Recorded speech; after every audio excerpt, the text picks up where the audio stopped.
Maghuhukay daw yan si Caitlyn ng buhangin. O, dito muna kayo kay Papa, ha? Ito ako sa'yo. Iano mo yung tsinelas, Audrey, dito. Lala pa rin yung tsinelas mo.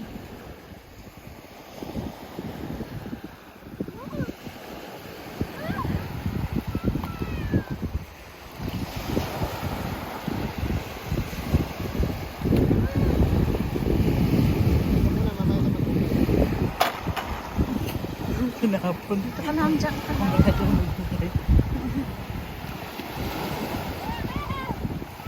Mga kabayan to. Audrey, yung ano mo, salamin mo, baka tangayin. Sige naklong. Ha? Sige na. Bukas na, bukas. Ang alin? Yung goggles.